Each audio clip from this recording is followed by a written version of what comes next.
विधानसभा विधानसभा का कार्यकाल 5 वर्ष है, किंतु विशेष परिस्थिति में राज्यपाल को यह अधिकार है कि वो इससे पूर्व भी उसको विघटित कर सकता है। पृष्ठ 216। विधानसभा के सत्रावसान प्रोरोगेशन के आदेश राज्यपाल के द्वारा दिए जाते हैं। विधानसभा में निर्वाचित होने के लिए न्यूनतम आयु सीमा 25 वर्ष है। प्रत्येक राज्य की विधानसभा में कम से कम 60 और अधिक से अधिक 500 सदस्य होते हैं। अपवाद गोवा 40, मिजोरम 40, सिक्किम 32। इसे अनुच्छेद 371 के तहत विशेष राज्यों की दर्जा देकर ये व्यवस्था किया गया है। विधानसभा की अध्यक्षता करने के लिए एक अध्यक्ष का चुनाव करने का अधिकार सदन को प्राप्त है, जो इसकी बैठकों का संचालन करता है। साधारणतया विधानसभा अध्यक्ष सदन में मतदान नहीं करता, किंतु यदि सदन में मत बराबरी में बढ़ जाएं, तो वो निर्णायक मत देता है। जब कभी अध्यक्ष को उसके पद से हटाने का प्रस्ताव विचाराधीन हो, उस समय वो सदन की बैठकों की अध्यक्षता नहीं करता है। किसी विधेयक को धन विधेयक माना जाए अथवा नहीं, इसका निर्णय विधानसभा अध्यक्ष ही करता है। सदन के बैठकों के लिए सदन के कुल सदस्यों के 10 1/10 सदस्यों की उपस्थितियां गढ़ पूर्ति हेतु आवश्यक है। विधानसभा के लिए अधिकार और कार्य। 1. विधि निर्माण। 1. इसे राज्य सूची से संबंधित विषयों पर विधि निर्माण का अनन्य अधिकार प्राप्त है। 2. संवर्ती सूची। संवर्ती सूची से संबद्ध विषयों पर संसद की तरह राज्य विधानमंडल भी विधि निर्माण कर सकता है, किंतु यदि दोनों द्वारा निर्मित विधियों में परस्पर विरोध की सीमा तक संसदीय विधि वर्णनीय है। 2. वित्तीय विषयों से संबंधित प्रक्रिया। 1. राज्य विधानमंडल राज्य सरकार के वित्तीय अवस्था को नियंत्रित करता है। प्रत्येक वित्तीय वर्ष के प्रारंभ में विधानमंडल के सम्मुख वार्षिक वित्तीय विवरण अथवा बजट प्रस्तुत किया जाता है, जिसमें शासन की आय और व्यय का विवरण रहता है।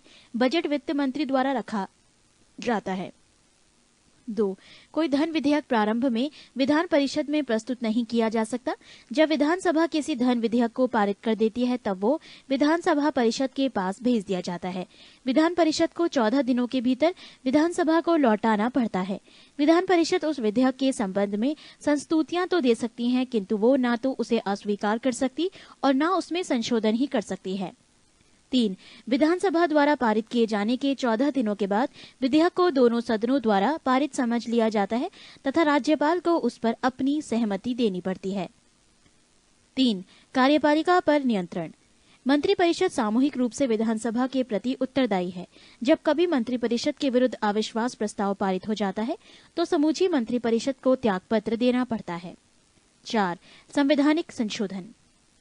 संघीय स्वरूप को प्रभावित करने वाला कोई संविधान संशोधन विधेयक यदि संसद के दोनों सदनों के द्वारा पारित हो जाता है, तो आधे से अधिक राज्यों के विधानमंडलों द्वारा उसकी पुष्टि आवश्यक है। 5. निर्वाचन संबंधी अधिकार। राष्ट्रपति के निर्वाचन में जितना मताधिकार संसद के दोनों सदनों के सदस्यों को प्राप्त है, उतना ही राज्यों की विधानसभाओं के निर्वाचित सदस्यों को प्राप्त है। मुख्यमंत्री की नियुक्ति राज्यपाल द्वारा की जाती है। साधारणतः वैसे व्यक्ति को मुख्यमंत्री नियुक्त किया जाता है जो विधानसभा में बहुमत दल का नेता होता है। नोट: राष्ट्रीय राजधानी क्षेत्र दिल्ली के चुनाव पश्चात मुख्यमंत्री की नियुक्ति राष्ट्रपति द्वारा होती है और मुख्यमंत्री राष्ट्रपति के प्रति उत्तरदायी होता है। पृष्ठ 217। मुख्यमंत्री ही शासन का प्रमुख प्रवक्ता है और मंत्रिपरिषदों की बैठकों की अध्यक्षता करता है। मंत्रिपरिषद के निर्णयों को मुख्यमंत्री ही राज्यपाल तक पहुंचता है। जब कभी राज्यपाल कोई बात मंत्रिपरिषद तक पहुंचाना चाहता है, तो वो मुख्यमंत्री के द्वारा ही ये कार्य करता है। राज्यपाल के सारे अधिकारों का प्रयोग मुख्यमंत्री ही करता है। 23. भारतीय राज्य व्यवस्था में वरीयता अनुक्रम। भारतीय राज्य व्यवस्था में विभिन्न पदाधिकारियों का वरीयता अनुक्रम वारंट ऑफ प्रेसिडेंस इस प्रकार है। 1. राष्ट्रपति, 2. उपराष्ट्रपति, 3. प्रधानमंत्री, 4. राज्यों के राज्यपाल अपने राज्यों में, 5. भूतपूर्व राष्ट्रपति, 5. का उप प्रधानमंत्री, 6. भारत का मुख्य न्यायाधीश तथा लोक सभाध्यक्ष, 7. केंद्रीय कैबिनेट मंत्री, राज्य के मुख्यमंत्री अपने अपने राज्यों में, योजना आयोग का उपाध्यक्ष, पूर्व प्रधानमंत्री तथा संसद के विपक्ष का नेता, 7. क भारत का रत्न सम्मान के धारक 8 राजदूत, 9 उच्चतम न्यायालय के न्यायाधीश, 9 क मुख्य निर्वाचन आयुक्त तथा भारत का नियंत्रक महालेखा परीक्षक, 10 राज्यसभा का उपसभापति, लोकसभा का उपाध्यक्ष, योजना आयोग के सदस्य तथा केंद्र में राज्य मंत्री। भारत रत्न एकमात्र ऐसा पुरस्कार है जिसे वरीयता अनुक्रम में स्थान दिया गया है। नोट: मुख्य चुनाव आयुक्त श्री शेषन के आग्रह पर सरकार ने मुख्य चुनाव आयुक्त को 9 क की स्थिति प्रदान की है, यानी उच्चतम न्यायालय के न्यायाधीश के समकक्ष दर्जा। ये संशोधन अगस्त 93 में किया गया। 24 केंद्र राज्य संबंध। भारत में केंद्र राज्य संबंध संघवाद की ओर उन्मुख है और संघवाद की इस प्रणाली को कनाडा के संविधान में से लिया गया है। भारतीय संविधान में केंद्र तथा राज्य के मध्य विधायी, प्रशासनिक तथा वित्तीय शक्तियों का विभाजन किया गया है, लेकिन न्यायपालिका को विभाजन की परिधि से बाहर रखा गया है। भारतीय संविधान की 7वीं अनुसूची में केंद्र एवं राज्य की शक्तियों के बंटवारे से संबंधित 3 सूची दी गई है: 1 संघ सूची, 2 राज्य सूची और 3 समवर्ती सूची। संघ सूची। संघ सूची में उन विषयों को शामिल किया गया है जो राष्ट्रीय महत्व के हैं तथा जिन पर कानून बनाने का एकमात्र अधिकार केंद्रीय विधानपालिका अर्थात संसद को है। इस सूची में कुल 98 विषयों को शामिल किया गया है, जिनमें प्रमुख है रक्षा, विदेशी मामले, युद्ध, अंतर्राष्ट्रीय संधि, अणुशक्ति, सीमा शुल्क, जनगणना, विदेशी ऋण, डाक एवं तार प्रसारण, टेलीफोन, विदेशी व्यापार, रेल तथा वायु एवं जल परिवहन आदि। राज्य सूची। इसमें उन विषयों को शामिल किया गया है जो स्थानीय महत्व के हैं तथा जिन पर कानून बनाने का एकमात्र अधिराज्य विधानमंडल को है, लेकिन कुछ विशेष परिस्थितियों में संसद भी कानून बना सकती है। इस सूची में शामिल विषयों की संख्या 62 है, जिनमें प्रमुख है लोक सेवा, कृषि, वन, कारागार, भू राजस्व, लोक व्यवस्था, पुलिस, लोक स्वास्थ्य, स्थानीय शासन, क्रय विक्रय एवं सिंचाई आदि। समवर्ती सूची। इसमें शामिल विषयों पर संसद तथा राज्य विधानमंडल दोनों द्वारा कानून बनाया जाता है और यदि दोनों कानूनों में विरोध है तो संसद द्वारा निर्मित कानून लागू होगा। इसमें 52 विषयों को शामिल किया गया है। उनमें प्रमुख है राष्ट्रीय जलमार्ग, परिवार नियोजन, जनसंख्या नियंत्रण, समाचार पत्र, कारखाना, शिक्षा, आर्थिक तथा सामाजिक योजना। अवशिष्ट विधायी शक्ति। जिन विषयों को संघ सूची, राज्य सूची और समवर्ती सूची में नहीं शामिल किया गया है, उन पर कानून बनाने का अधिकार संसद को प्रदान किया गया है। राज्य सूची के विषयों पर कानून बनाने की संसद की शक्ति। संविधान के अनुच्छेद 249 में ये प्रावधान किया गया है कि यदि राज्यसभा अपने उपस्थित तथा मतदान करने वाले सदस्यों के 2/3 बहुमत से ये पारित कर दे कि राष्ट्रीय हित को ध्यान में रखकर संसद राज्य सूची के विषयों पर कानून बनाए, तो संसद को राज्य सूची में वर्णित विषयों पर कानून बनाने की शक्ति प्राप्त हो जाती है। पृष्ठ 218। संसद द्वारा इस प्रकार बनाया गया कानून 1 वर्ष के लिए प्रवर्तनीय होता है, लेकिन राज्यसभा द्वारा पारित कर इसे बार बार कई वर्षों के लिए बढ़ाया जा सकता है। राज्यों की सहमति से भी संसद राज्य सूची पर कानून बना सकती है। राष्ट्रीय आपात एवं राष्ट्रपति शासन के समय भी संसद को राज्य सूची पर कानून बनाने का अधिकार होता है। संघ के प्रमुख राजस्व स्रोत हैं निगम कर, सीमा शुल्क, निर्यात शुल्क, कृषि भूमि को छोड़कर अन्य संपत्ति पर संपदा शुल्क, विदेशी ऋण, रेल, रिजर्व बैंक तथा शेयर बाजार। राज्य के प्रमुख राजस्व स्रोत हैं व्यक्ति कर, कृषि भूमि पर कर, संपदा शुल्क, भूमि एवं भवनों पर कर, पशुओं तथा नौकायान पर कर, विक्रय कर, वाहनों पर चुंगी।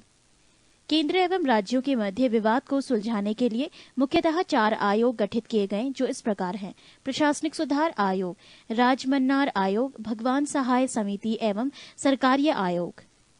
सरकारीय आयोग का गठन 1983 में किया गया था, जिसने अपनी 1600 पृष्ठ वाली रिपोर्ट 1987 ईस्वी में केंद्र सरकार को सौंप दी। 25 अंतर्राज्यीय परिषद। संविधान के अनुच्छेद 263 के अंतर्गत केंद्र एवं राज्यों के बीच समन्वय स्थापित करने के लिए राष्ट्रपति एक अंतर्राज्यीय परिषद की स्थापना कर सकता है।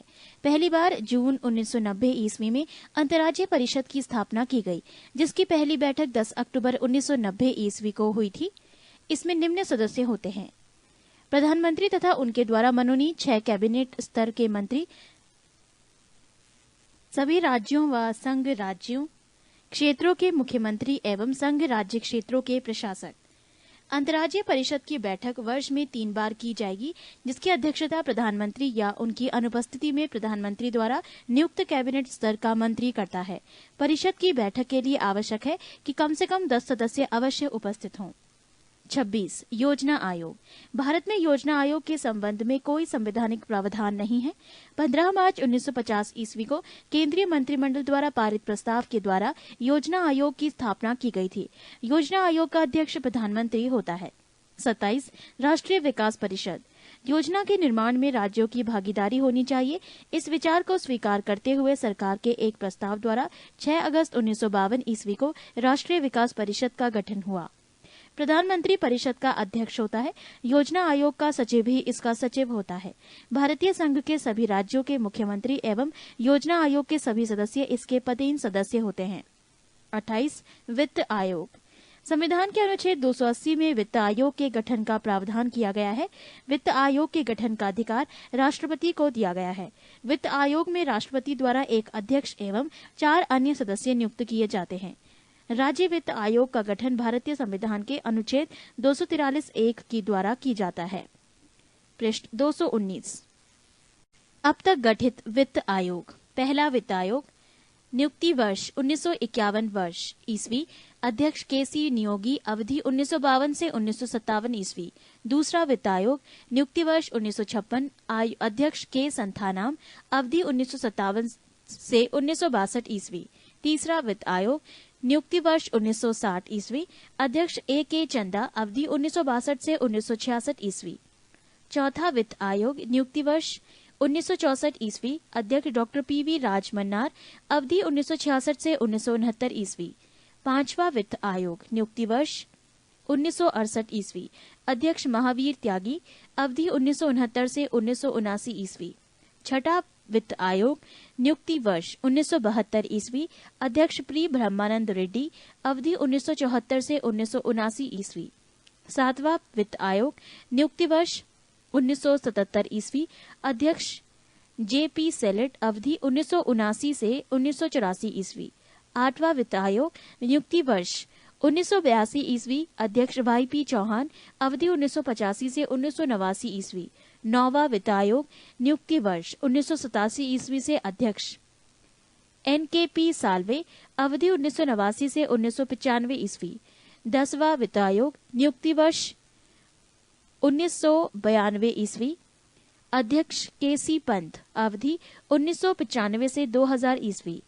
11वां वित्त आयोग। नियुक्ति वर्ष 1998 ईस्वी। अध्यक्ष प्रोफेसर एएम खुसरो, अवधि 2000 से 2005 ईस्वी। 12वां वित्त आयोग। नियुक्ति वर्ष 2003 ईस्वी। अध्यक्ष डॉक्टर सी रंगराजन, अवधि 2005 से 2010 ईस्वी। 13वां वित्त आयोग। नियुक्ति वर्ष 2007 ईस्वी। अध्यक्ष डॉक्टर विजय एल केलकर, अवधि 2010 से 2015 ईस्वी। 29. लोक सेवा आयोग। भारत में सन 1919 ईस्वी के भारत सरकार अधिनियम के अधीन सर्वप्रथम 1926 ईस्वी में लोक सेवा आयोग की स्थापना की गई थी। लोक सेवा आयोग की स्थापना के लिए 1924 ईस्वी में विधि आयोग ने सिफारिश की थी। संघ लोक सेवा आयोग के अध्यक्ष तथा सदस्यों की नियुक्ति राष्ट्रपति द्वारा की जाती है। संघ लोक सेवा आयोग के सदस्यों की संख्या निर्धारित करने की शक्ति राष्ट्रपति को है। वर्तमान में इसकी संख्या 10 है। संघ लोक सेवा आयोग के अध्यक्ष एवं सदस्यों की नियुक्ति 6 वर्षों के लिए की जाती है। यदि वो 6 वर्षों के अंदर 65 वर्ष की आयु पूरी कर लेता है तो वो पद से मुक्त हो जाता है। राज्य लोक सेवा आयोग के अध्यक्ष तथा सदस्यों की नियुक्ति राज्यपाल के द्वारा की जाती है। राज्य लोक सेवा आयोग के अध्यक्ष तथा सदस्यों की नियुक्ति राज्यपालों द्वारा की जाती है, परंतु इन्हें हटाने का अधिकार राज्यपाल को नहीं है। राज्य लोक सेवा आयोग के अध्यक्ष एवं सदस्यों का कार्यकाल 6 वर्ष या 62 वर्ष की उम्र तक होता है। इन दोनों में जो पहले पूरा होता है उसी के तहत वो अवकाश ग्रहण करते हैं, परंतु उन्हें कार्यकाल के बीच उच्चतम न्यायालय के प्रतिवेदन पर तथा कुछ निर्भरताओं होने पर संविधान के अनुच्छेद 317 के अंतर्गत राष्ट्रपति हटा सकते हैं। 30. निर्वाचन आयोग। संविधान के भाग 15 के अनुच्छेद 324 से 329 में निर्वाचन से संबंधित उपबंध दिया गया है। निर्वाचन आयोग का गठन मुख्य निर्वाचन आयुक्त एवं अन्य निर्वाचन आयुक्तों से किया जाता है, जिनकी नियुक्ति राष्ट्रपति के द्वारा की जाती है। मुख्य चुनाव आयुक्त का कार्यकाल 6 वर्ष या 65 वर्ष की आयु जो भी पहले हो तब तक होगा। अन्य चुनाव आयुक्तों का कार्यकाल 6 वर्ष या 62 वर्ष की आयु जो पहले हो तब तक रहता है। मुख्य चुनाव आयुक्त तथा अन्य चुनाव आयुक्तों को सर्वोच्च न्यायालय के न्यायाधीशों के बराबर वेतन 90,000 रूपये मासिक एवं भत्ते प्राप्त होंगे। पहले चुनाव आयोग एक सदस्यीय आयोग था, परंतु अक्टूबर 1993 ईस्वी में 3 सदस्यीय आयोग बना दिया गया। पृष्ठ 320। निर्वाचन आयोग के मुख्य कार्य: 1. चुनाव क्षेत्रों का परिसीमन। 2. मतदाता सूचियों को तैयार करवाना। 3. विभिन्न राजनीतिक दलों को मान्यता प्रदान करना। 4. राजनीतिक दलों को आरक्षित चुनाव चिन्ह प्रदान करना। 5. चुनाव करवाना। 6. राजनीतिक दलों के लिए आचार संहिता तैयार करवाना। निर्वाचन आयोग की स्वतंत्रता के लिए संवैधानिक प्रावधान। 1. निर्वाचन आयोग एक संवैधानिक संस्था है, अर्थात इसका निर्माण संविधान ने किया है। 2. मुख्य चुनाव आयुक्त एवं अन्य चुनाव आयुक्त की नियुक्ति राष्ट्रपति करते हैं। 3. मुख्य चुनाव आयुक्त महाभियोग जैसी प्रक्रिया से ही हटाया जा सकता है। 4. मुख्य चुनाव आयुक्त का दर्जा सर्वोच्च न्यायालय के मुख्य न्यायाधीश के समान ही है। 5. नियुक्ति के पश्चात मुख्य चुनाव आयुक्त एवं अन्य चुनाव आयुक्तों की सेवा शर्तों में कोई अलाभकारी परिवर्तन नहीं किया जा सकता है। 6. मुख्य चुनाव आयुक्त एवं अन्य चुनाव आयुक्तों का वेतन भारत के संचित निधि में से दिया जाता है। वर्तमान में मान्यता प्राप्त राष्ट्रीय और राजनीतिक दल: भारतीय जनता पार्टी दल, चुनाव चिन्ह कमल। भारतीय राष्ट्रीय कांग्रेस दल, चुनाव चिन्ह पंजा। भारतीय साम्यवादी दल, चुनाव चिन्ह हसिया और बाली। राष्ट्रीय कांग्रेस पार्टी, चुनाव चिन्ह घड़ी। बहुजन समाज पार्टी हाथी, असम को छोड़कर। मार्क्सवादी साम्यवादी दल, चुनाव चिन्ह हसिया, हथौड़ा एवं तारा। राष्ट्रीय दल का दर्जा हासिल करने के लिए आवश्यक शर्तें: ए.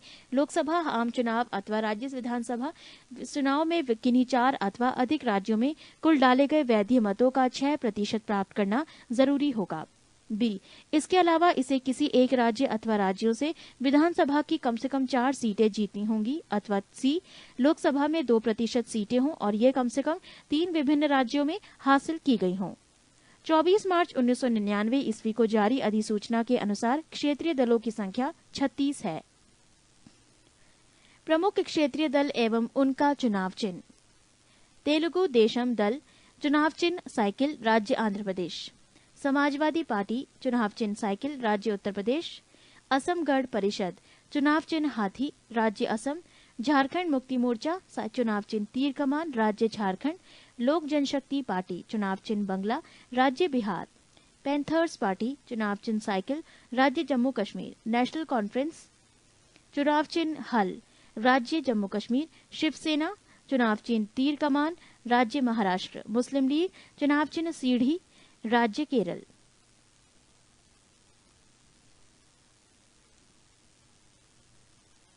ऑल इंडिया फॉरवर्ड ब्लॉक, चुनाव चिन्ह शेर, राज्य पश्चिम बंगाल। अन्ना द्रविड़ मुन्नेत्र कड़गम, चुनाव चिन्ह दो पत्ती, राज्य तमिलनाडु। महाराष्ट्रवादी गोमांतक पार्टी, चुनाव चिन्ह शेर, राज्य गोवा। सिक्किम संग्राम परिषद, चुनाव चिन्ह हाथी, राज्य सिक्किम।